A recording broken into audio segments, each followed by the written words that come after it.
Saudações, gente boa! Mais um vídeo, nós estamos com a segunda lição do Evangelho de São Marcos, né? Então aqui estamos nós com mais uma aula da Escola Teófilos. Gente boa, a segunda lição ela vai ter o foco dos destinatários de Marcos. A primeira lição tratou do autor e de suas peculiaridades. Agora nós vamos ver os destinatários, né?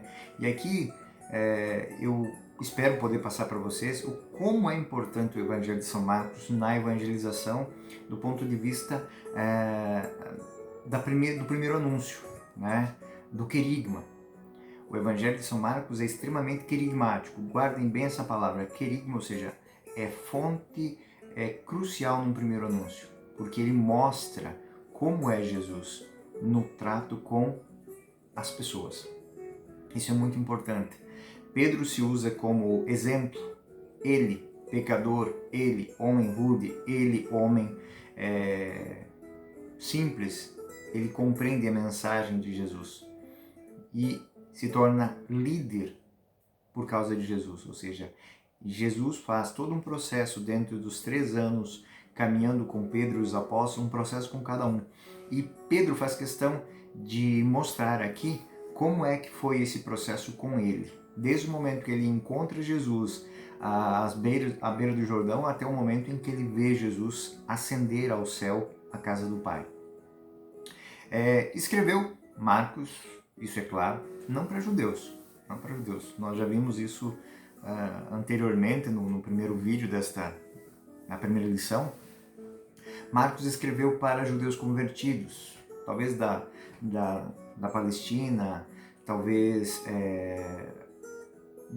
de Roma, enfim, pessoas que não eram judias, que não conheciam a tradição judaica. E aí, por isso que os escritos de Marcos são muito úteis para São Paulo, que vai pregar a pagãos, vai convertê-los, e esse é o caminho dessa conversão, passa pelo Evangelho de São Marcos. Bom,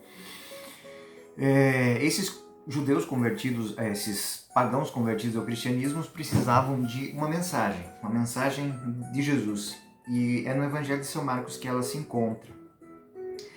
Se nós pegarmos o Evangelho de São Marcos, nós vamos perceber uma coisa linda. Marcos não quer se descuidar daquilo que é a realidade apresentada no Evangelho, né? Em nada. Então, tudo aquilo que ele achar que é extremamente essencial para a compreensão da palavra de Jesus Cristo, da boa nova, do querigma, da boa nova do nosso Senhor Jesus Cristo, ele não deixa fora. Se é algo que pode ser compreendido de uma maneira simples, tranquila, né, sem a estrutura, como a gente vê no Evangelho de Mateus, aquela estrutura engessada, quase assim, dos sermões, né? Primeiro fala disso, depois disso, depois disso, depois disso. Não, aqui é, como disse, o contar da história de Jesus Cristo, Filho de Deus, do seu convívio com as pessoas simples, com pecadores, com leprosos, com prostitutas, com pescadores, com homens simples, com doentes, com aleijados, como Jesus trata. E isso faz nascer uma humanidade muito bonita. É uma humanidade que não vai... Nós vemos uma coisa muito interessante, como esse evangelho ele já pega uma segunda onda de conversões. Nessa segunda onda de conversões, inclusive, nós vamos encontrar fariseus, nós vamos encontrar homens instruídos, homens da lei, pessoas, não fariseus judeus, assim, vamos dizer assim, escribas, pessoas cultas. E o Evangelho de São Marcos não mostra a maneira firme com que Jesus falou a esses homens. Tudo para quê? Também existe salvação para vocês. Então nós vamos ver agora, organizadamente, claro, essa maneira com que Jesus se apresenta humanamente dentro do Evangelho de São Marcos. Bom, Marcos capítulo 3, no Marcos capítulo 5, 7, 10, 14, nós vamos encontrar citações onde Marcos achou necessário, pelo valor da palavra, que ela fosse traduzida, que ela fosse explicada, que ela fosse para que a essência daquela pregação, daquela palavra pudesse ser transmitida àquelas pessoas. Então nós vamos ver Marcos capítulo 3, versículo 17, nos vai falar a seguinte cena. Marcos 3, versículo 17. Então nós vamos ler o seguinte lá. Tiago, filho de Zebedeu, e João, seu irmão, aos quais pôs o nome de Boanerges, que quer dizer filhos do trovão. Ou seja, Tiago e João foram os dois primeiros. Tiago foi o bispo de Jerusalém, né? Eram homens que, naquele momento, tinham grande preponderância dentro das comunidades. Então, João, o evangelista, o grande amigo de Jesus, íntimo de Jesus, e Tiago, o bispo de Jerusalém, o primeiro bispo. Essas duas personagens são os filhos do trovão, ou seja, aqueles que têm poder na palavra. O som de sua voz é o som que traz energia, traz poder, traz verdade. Então, Marcos quer que, através da compreensão do que significa uma palavra aramaica, Boanerges, filhos do trovão, que eles entendam que esses dois personagens são fundamentais. A palavra deles, ela ecoa, potente e poderosa. Então, é por isso que Marcos usa isso. Em Marcos 5, capítulo 41, nós vamos ver outra citação traduzida. Capítulo 5 de Marcos, versículo 41. Nós vamos encontrar a seguinte citação. Segurou a mão da menina e disse-lhe, Talitha cumi, que quer dizer, menina, levanta-te. Ou seja, ele fala de uma maneira simples e a sua palavra tem poder. Ele está falando a um cadáver, ele está falando a alguém, mas o que segue é mais bonito. Ele, em momento nenhum, ele vai usar essa expressão cadáver. Ele está diante de um morto, ele não usa cadáver, ele usa menina. Ele é delicado. E imediatamente a menina levantou-se e pôs-se a caminhar, pois contava aos 12 e eles ficaram assombrados. Ordenou severamente que ninguém soubesse e mandou que dessem de comer. Nós vamos ver que essa citação também vai se encontrar em Mateus capítulo 13, 53 e 58, em Lucas 4, 16, versículo 30. Mas eu quero que vocês entendam a beleza disso. Ele está diante do Pai, diante da mãe, talvez, e alguns discípulos, e ele está diante de um cadáver. Mas ele não chama o cadáver de cadáver, ele chama de menina, levanta-te. E a menina obedece. O cadáver, menina. Ou seja, a vida existe enquanto há esperança. Ela não perdeu a dignidade porque existe desejo de vida. Isso é muito importante porque isso será usado em catequeses. Será em catequeses assim, você que está morto, você que está caído no pecado, você não é um perdido. Você não está totalmente perdido. Para você ainda existe salvação, porque Ele te conhece naquilo que é a sua dignidade original. Então, essas palavras, dentro da catequese, elas vão ter um sabor de esperança e de vida nova muito importante. É por isso que Marcos faz questão de traduzir uma palavra que tem um significado muito profundo, ele traduz. Vamos ver Marcos capítulo 7, versículos 11 a 34. E nós vamos ver no capítulo 7, versículo 11 a 34, a seguinte citação. Vós, porém, dizeis, se alguém disser ao pai ou sua mãe qualquer coisa de minha parte, te pudesse ser útil, isso é corbã, ou seja, isso é oferta. Aqui é uma crítica.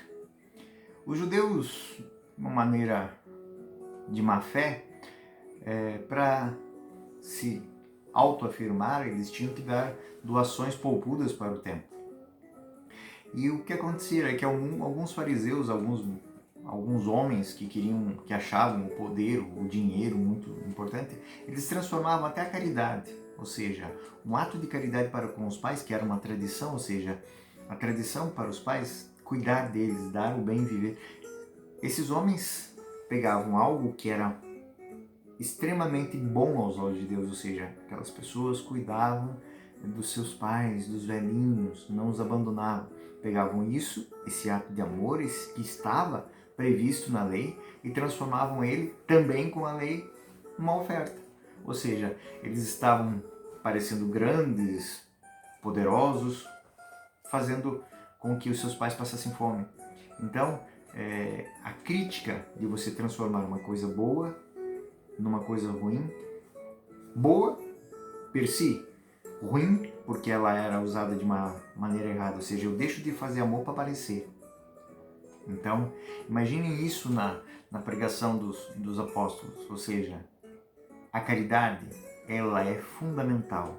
O seu amor, a sua maneira de agir com amor, ela supera qualquer rito, qualquer outra coisa. Então vocês imaginem esta palavra. Por isso que ele quis fazer e fez essa tradução, ou seja, um ato de caridade não pode se tornar uma oferta qualquer. Um ato de caridade já é a oferta maior. Então, agora vamos para Marcos capítulo 10, versículo 46. Outra palavra muito interessante. Marcos 10, 46. Nós vamos encontrar a seguinte citação.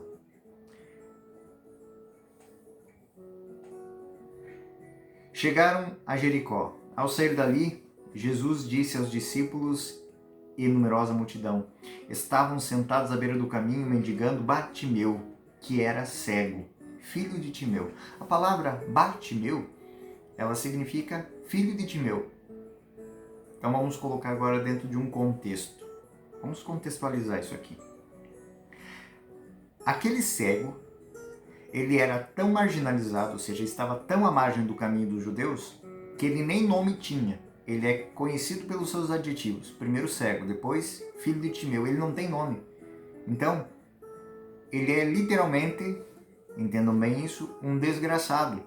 Porque ele vive à margem do caminho, abandonado, expurgado pelos outros. Ele não tem nome e ele é conhecido pelos seus adjetivos de desgraça. Ou seja, o cego Bartimeu. Ou seja, ele não tem nome, ele não tem nada. E a gente sabe que isso dentro do pensamento judaico é muito terrível, porque quando eu sou apresentado diante de Deus, eu recebo um nome, e esse nome traz para mim, angaria para mim o que é bênção. É toda aquela história. Filho de, filho de, filho de, que a gente vê no Evangelho de Mateus, aquilo lá é a projeção da bênção. Esse homem está fora da bênção, ele é um desgraçado. Então, Marcos faz questão de mostrar isso, ou seja, esse que Jesus salvou, devolveu a visão e deu dignidade, ele era um nada. Ele era um homem que não tinha nome, não tinha nada. Ele era conhecido pela sua desgraça. Então, a beleza dessa palavra é que ele não quis deixar passar. Ele traduziu porque ela era de suma importância para a catequese. Ou seja, você que também é um nada diante dos outros, diante de Jesus, você é tudo, porque ele vai chamar você do meio da multidão e vai dizer: o que queres que eu te faça? E esteja preparado para dizer para ele o que você quer verdadeiramente. Olha, para quem lê o Evangelho de São Marcos, ter diante dos olhos essas realidades é muito importante, porque ele é tão simples que essa riqueza pode passar. E é por isso que nosso estudo, eu vou dar essas ferramentas para vocês lerem e entenderem bem essas realidades. E seguindo, Marcos capítulo 14, versículo 36, uma citação também muito bonita essa. Marcos capítulo 14, versículo 36. Marcos 14, 36, nós vamos encontrar a seguinte citação: Abá, Pai. Suplicava-lhe ele: tudo é possível, afasta de mim este cálice. Contudo, não faço o que eu quero, senão o que tu queres. Ou seja, Jesus não está falando de Elohim, El Shaddai, ele está chamando Deus de Pai. Ao Pai ele pode pedir tudo, mas ao Pai ele devota obediência plena. Eu vim para fazer a tua vontade e não a minha. Por isso que Deus aqui não é alguém distante. Deus aqui não é alguém transcendente. É alguém que eu conheço. Alguém que me conhece. Alguém que eu chamo de Pai. Entender essa citação de Marcos é entender o poder da oração do Senhor. Pai nosso. Pai nosso. Não somente Pai de Jesus, mas Pai de cada um de nós. Imagine o poder dessa palavra, onde os judeus tratam o inominável, o transcendente, o Senhor dos exércitos, e agora Jesus vem e muda tudo isso. Ele não é somente isso, ele é tudo isso. Mas não se esqueçam, ele é vosso Pai, ele é meu Pai e vosso Pai, é meu Deus e vosso Deus. Então, dentro da catequese dos apóstolos, esta maneira de ver Deus é muito importante porque ela é um marcador de águas. Ou seja, alguns, inclusive Paulo, busca Deus naquele intangível, no intocável. E quando ele cai no caminho de Damasco, tocado pelo próprio Deus, sou eu, Jesus de Nazaré, por que tu me persegues? Então, ele descobre que para além daquilo que ele busca, existe algo muito mais. Ele se encontra com um Deus que fala com ele. Um Deus que transcende a tudo aquilo que ele imaginava. Não é o Senhor dos Exércitos somente, não é o Elohim, não é o El Shaddai. Não, é Yahvé, meu Pai. Eu sou aquele que sou, e no que sou teu Pai, e você é meu filho. Então, é riquíssima essa tradução para aqueles que não eram judeus. Abá, e podia se perder até mesmo, entre os judeus se perderam um pouco isso, mas Marcos faz questão de que eles compreendam profundamente quem é Deus de Jesus Cristo. Marcos capítulo 15, versículo 22 a 34. Marcos 15, 22, 34. Marcos 15, 22, 34, nós vamos ver a seguinte citação. Conduziram Jesus a um lugar chamado Gólgota, que quer dizer lugar da caveira, ou seja, lugar da morte. Então, Jesus é levado a um local que os judeus conheciam como local da morte. Ele é levado pelos homens ao local da morte. Deram-lhe beber vinho misturado com mirra, mas ele não aceitou. Depois de terem crucificado, repartiram suas vestes, tirando sorte sobre elas para ver a quem tocaria. Era a hora terceira quando crucificaram. Inscrição motivada à condenação, o rei dos judeus. Crucificaram entre dois bandidos, um à direita e um à esquerda, para se cumprir a profecia que dizia: foi encontrado entre malfeitores. Os que iam passando injuriavam, balançavam a cabeça dizendo: olha, tu que destróis o templo e reedificas em 3 dias, salve-te a ti mesmo, desce da cruz. Dessa maneira escarneciam dele os sumos sacerdotes, os escribas, dizendo: salvou aos outros e a si mesmo não pode se salvar. Que o Cristo, Rei de Israel, desça agora da cruz, que o ungido, Rei de Israel, desça da cruz agora, para e vejamos e creiamos. Também os que haviam sido crucificados o insultavam. Então, São Marcos, usando estas palavras, traduzindo, mostrando, contando essa cena, ele está dizendo o seguinte: houve um rito. Houve um rito para matar o Filho de Deus. Nós temos na nossa vida rituais de autodestruição, rituais para matar a fé, rituais para matar a esperança, rituais para matar o amor. Isso na catequese dos apóstolos era usado dessa maneira. Jesus passou por tudo aquilo, por todo esse rito. Houve um rito para que ele deixasse de ser o Kyrios, o Cristo, e se tornasse um nada.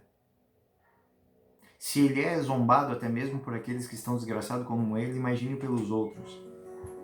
Isso na catequese dos apóstolos era muito importante para dizer que nós podemos passar por todo e qualquer tipo de tribulação na vida, mas nunca deixaremos de ser aquilo que somos. Nunca deixaremos de ter aquilo que temos em Deus, ou seja, a graça e a filiação divina.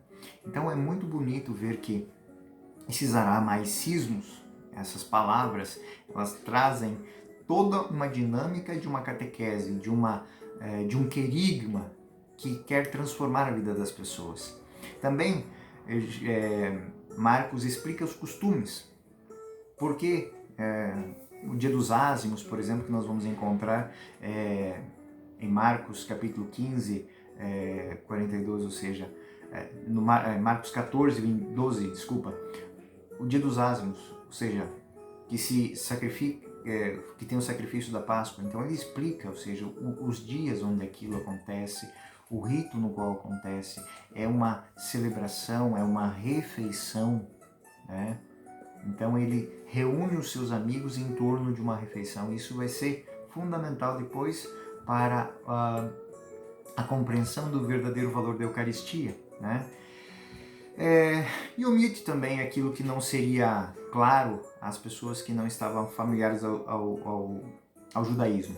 As questões referentes a Moisés, por exemplo, todas aquelas leis, regras do judaísmo que Jesus critica, porque elas são obsoletas diante do fato da sua vinda, elas são deixadas de lado. Quase todas as censuras de Jesus aos fariseus e aos escribas, nós podemos ver uma infinidade dessas, um capítulo de censuras em Mateus capítulo 23 e Marcos são 2 versículos, apenas 2 versículos, Marcos capítulo 12, 38, 40, só 2 versículos. Enquanto em Mateus tem um capítulo inteiro de críticas de Jesus, em Marcos tem 2 versículos, né? Para dizer o quê? Tá bom, você que fez tudo de errado, você que não compreendeu a esperança de Deus, existe salvação para você. De fato, assim, todos os acontecimentos, ou seja, eles têm uma dinâmica diferente dentro do Evangelho de São Marcos. Até mesmo, por exemplo, a fuga dos apóstolos em dia de sábado, que fugiram de Jerusalém, né? Por quê? Né? No dia de sábado, ou seja, na véspera da Páscoa, os judeus não caminhavam. Ou seja, além de ser sábado, era a véspera de Páscoa. Então, eles fugiram. Eles fizeram mais ou menos 6 quilômetros de uma cidade para outra. Um judeu não anda mais que 200 metros nesse dia. Mas por que eles fizeram isso? Porque eles estavam extremamente aterrorizados, né? A menção do sinal de Jonas, que é uma cena muito bonita, ou seja, o sinal de ressurreição, em Mateus ela é bem apresentada, em Marcos é um versículo, né? Poucas são as citações do Antigo Testamento em Marcos, né? Marcos não se atém às citações dos profetas. As citações dos profetas nós temos em Mateus, né? Marcos também cuidou de mitigar e suprimir tudo que pudesse causar maus entendidos com os pagãos. Por exemplo, existem situações em que Jesus, por exemplo, Jesus fala assim: "Ide primeiro as ovelhas perdidas da casa de Israel". Isso não está com essa ênfase em Marcos, né? Em Marcos, quando isso é dito, ele diz assim: vamos a todas as nações, a todos os povos, ou seja, aquilo que estava em Mateus dentro de um pequeno grupo, ou seja, os judeus, ide primeiro as ovelhas perdidas da casa de Israel, agora ide pelo mundo inteiro, ide a todas as nações, a todos os povos. Então, para dizer que o evangelho é universal. Então, essa universalidade da salvação da igreja é incutida em Marcos de um grau muito maior que em Mateus. Também podemos dizer que os pagãos convertidos para os quais Marcos escreveu eram latinos, né? Então, na verdade, além de apresentar muitos aramaicismos, também contém latinismos, ou seja, expressões que eles entenderiam. Por exemplo, Marcos capítulo 5, versículo 9 e 15.